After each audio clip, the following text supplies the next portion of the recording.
বিসমিল্লাহির রহমানির রহিম। হাজির হলাম বন্ধুরা আপনাদের মাঝে অর্জুন গাছের গুণাগুণ সম্পর্কে দ্বিতীয় পার্টটি নিয়ে।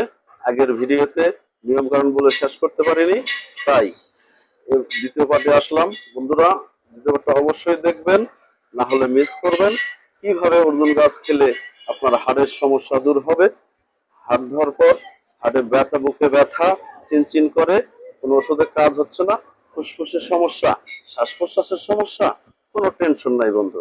আপনারা দ্বিতীয় পাঁচটি নিয়মকরণটি 100% মনোযোগ সহকারে দেখবেন, না টেনে দেখবেন। সেই সাথে বন্ধুরা আবারও বলছি, আমার চ্যানেলটা সাবস্ক্রাইব করে বেল আইকনিকটা চাপ দিয়ে রাখবেন। ইনশাল্লাহ ভালো ভালো ভিডিও যেন আপনাদেরকে আমি দিতে পারি। বন্ধু, আপনাদের উপকারের জন্যই, আপনাদের কষ্ট যদি আমার ভিডিও দেখে একটু লাঘব হয়, এটাই আমার সফলতা, এটাই আমার আনন্দিত। আরো ভালো ভালো ভিডিও আপনাদেরকে আমি যেন আপলোড দিতে পারি, আপনারা যেন আমার ভিডিওতে সকলে উপকৃত হতে পারেন। লাইক দিলে ভিডিও করার, ভালো ভালো কিছু করার অনুপ্রেরণা জাগে বন্ধু। তাই লাইক কমেন্ট শেয়ার করে বেল আইকনে একটা চাপ দিয়ে রাখবেন। ইনশাআল্লাহ আপনাদেরকে আরো ভালো ভালো ভিডিও উপহার দেব। সেই সাথে যাদের তথ্য পরামর্শ দরকার, আমার নাম্বার দেওয়া থাকলো, আপনারা আমার নাম্বারে যোগাযোগ করবেন, সরাসরি ফোন দেবেন, সরাসরি আমার সাথে কথা বলবেন। যে কোনো বিষয়ে তথ্য ও পরামর্শ ইনশাল্লাহ আপনাদেরকে দেওয়া হবে।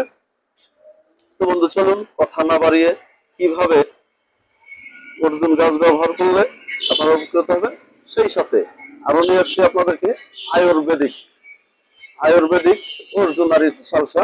এটা হৃদরোগ, ফুসফুসের রোগ, হৃদকম্পন, শ্বাসকষ্ট এবং শারীরিক দুর্বলতার উপশম।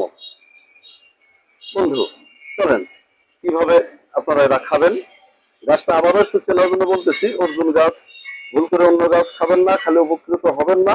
সেজন্য আমাকে দুষলে, আমাকে বকলে লাভ হবে না। আবারও চেনাচ্ছি, এই যে অর্জুন গাছটা, আবারও দেখেন, এটা অর্জুন গাছের পাতা, এই গাছে ফল হয়। আপনাদের চেনার জন্য বন্ধু বিরক্ত হবেন না, চেনার জন্য বারবার দেখাচ্ছি, আপনারা যাতে ভুল না করেন। ভুল করলে উপকার হবে না, বা ভুল করলে কোনো ক্ষতি হবে কিনা তাও আমি জানি না।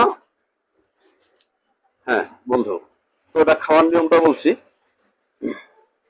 এই যে দেখতেছেন এখানে কিছু পরিমাণ আমার হাতে রাখা, পরিমাণটা একটু দেখেন ভালো করে। এই যে এই পরিমাণের ছাল আপনারা তুলে নেবেন, অথবা যারা গাছ পাচ্ছেন না তারা আশেপাশে আয়ুর্বেদিক দোকান থাকলে সেখান থেকে সংগ্রহ করে নেবেন।